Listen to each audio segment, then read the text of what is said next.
Bonjour et merci d'être avec nous pour ce flash de mi-journée du lundi 18 décembre. Le Conseil départemental de la Vendée a adopté son budget pour l'année 2024.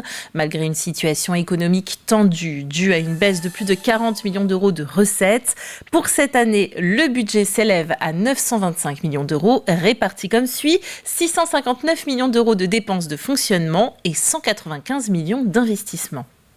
Pour l'année 2024, c'est plus de 40 millions d'euros que nous allons consacrer à la rénovation de nos collèges, à la construction de nouveaux collèges. Nous voulons prendre grand soin de nos enfants.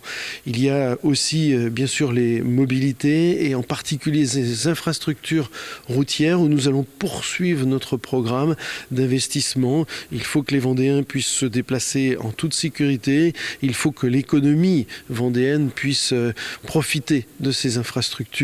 Et puis, nous voulons aussi développer les nouvelles infrastructures et en particulier les pistes cyclables où nous allons là aussi investir sur l'année 2024.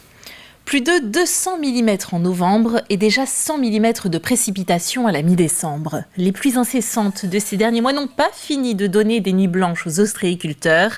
Les fêtes approchent, une période ô combien déterminante pour eux. Colline Davis s'est rendue à Bouin pour prendre la température. Les marais débordent dans le nord du département. Ici, il est tombé plus de 300 mm en 3 semaines entre octobre et novembre. Et la pluie continue, déjà plus de 100 mm comptabilisés sur le mois de décembre. La difficulté, c'est que le réchauffement climatique et les aléas que nous connaissons font que nous avons beaucoup plus de précipitations et dans un temps beaucoup plus rapproché. Il n'y a pas plus d'eau qu'avant, mais elle tombe plus rapidement et dans des périodes beaucoup plus denses. Et il faut gérer ces niveaux d'eau, ce qui pose beaucoup de difficultés, tant du point de vue des professionnels de la mer notamment, je pense aux ostréiculteurs, mais également aux agriculteurs, que du côté aussi des habitations. Parmi ceux qui regardent de près la gestion de l'eau, il y a donc les ostréiculteurs.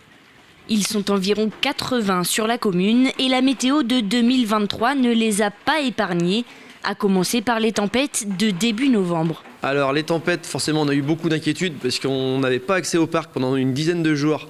On a déjà eu des coups de tabac, c'est déjà arrivé, où dès le lendemain ou sur le lendemain on allait vérifier s'il y avait des dégâts sur les parcs.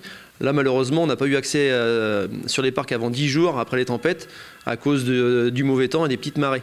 Donc on était un peu dans l'appréhension, plus de peur que de mal parce qu'en fait on a très peu de dégâts dans la région.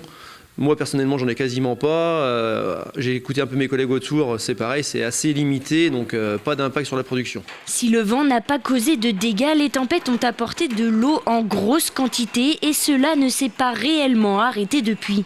Aucun risque sur la quantité d'huîtres produites, mais le goût peut en pâtir. Alors les producteurs n'ont qu'une envie. Là on aimerait bien que ça s'arrête, parce qu'on est à 8 jours des fêtes, quasiment 8-10 jours des fêtes, donc on est obligé de renouveler très régulièrement notre eau des bassins en fait, pour reprendre de l'eau assez salée. La qualité et la taille, c'était déjà fait, parce que voilà, hein, l'élevage d'huîtres est assez long, donc la qualité est là, la taille des huîtres ça ne va pas l'impacter. Par contre, c'est surtout pour la conservation et puis pour le goût. On aime bien avoir une huître quand même assez iodée et un peu salée, donc ça peut varier. Enfin, les huîtres vont peut-être un peu moins salées cette année. Un peu moins iodées peut-être, mais les huîtres seront donc bien présentes, quelle que soit leur taille. Après 6 semaines de formation, 12 créateurs d'entreprises ont exposé leur projet à un jury de professionnels afin qu'ils en étudient la faisabilité. Composé de banquiers ou de chefs d'entreprise, le jury vient questionner leur montage et leur projet pour les aider à se poser les bonnes questions et leur donner des conseils pratiques. Il s'agit du dispositif Accès Entrepreneur et ça se passait à la Chambre des métiers et de l'artisanat de La Roche-sur-Yon. On est là pour écouter les nouveaux chefs d'entreprise, voir comment ils ont monté leur projet, comment ils ont été accompagnés, voir ce qui les motive. On est là pour essayer de se faire poser les bonnes questions, puis peut-être même des fois de leur dire des choses qu'ils n'ont pas envie d'entendre. Voilà, surtout par un banquier ou par un chef d'entreprise qui va gratter un peu plus. Ça peut un peu faire peur, puis en même temps, ça les rend plus forts, plus solides, se poser des bonnes questions. En 2023, 1700 artisans ont été immatriculés en Vendée. C'est environ 3% de moins que l'année dernière. La pérennité des entreprises est d'environ 75% à 3 ans.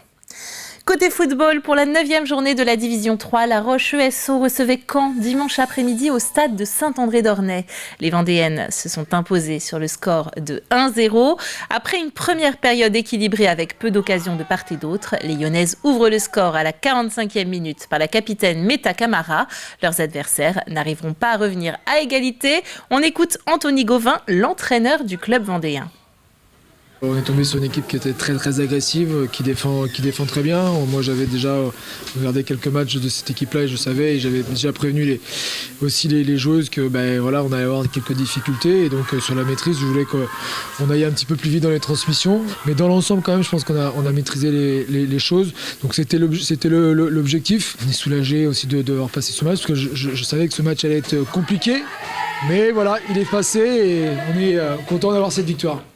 Alexandre Solzhenitsyn à l'honneur pour les 30 ans de sa venue dans le département. Septembre 1993, le dissident soviétique, prix Nobel de littérature, inaugure le mémorial de Vendée. Une grande exposition lui est depuis ce week-end consacrée, ce jusqu'au 9 juin prochain. Expédition qui retrace les principales étapes de sa vie tout en rappelant le contexte politique et social de l'époque en URSS. De la révolution de 1917 jusqu'à la chute du mur de Berlin, nous plongeons au cœur du XXe siècle grâce à une scénographie immersive ponctuée de 6 projections. Se souvenir du passage de Solzhenitsyn en 93, c'est aussi rendre hommage à cet homme-là, à son message, qui est aussi un message que j'estime être toujours vivant, puisque aujourd'hui, Solzhenitsyn, les jeunes générations ont oublié jusqu'à son nom même, et donc réaliser une exposition en son hommage, c'est à la fois rendre vivace aux jeunes contemporains la présence et le parcours de cet homme, et c'est aussi rappeler pourquoi est-ce qu'il est venu en Vendée il y a 30 ans et qu'est-ce qu'on en retire encore aujourd'hui. Il y a un élément important dans cette expo qui est un manuscrit, le seul manuscrit écrit par Alexandre Solzhenitsyn qui se trouve hors de Russie et qui est présent dans cette expo, qui nous a été prêté par l'Institut de France et qui a été donné à l'Institut de France par Natalia Solzhenitsyn, la femme d'Alexandre Solzhenitsyn. Alors c'est un manuscrit qui met en parallèle deux événements, la guerre civile russe et la Révolution française. Alexandre Solzhenitsyn, il est lié à la Vendée pour ça, c'est qu'il a fait le parallèle entre la guerre civile russe et la Révolution française, et entre la guerre de Vendée particulièrement et la guerre civile, les batailles de Tambov. Voilà, on a ce lien qui est cher au cœur d'Alexandre Solzhenitsyn. Exposition à découvrir jusqu'au 9 juin. C'est la fin de ce flash. On se retrouve comme toujours à 18h pour une édition complète. Bel après-midi.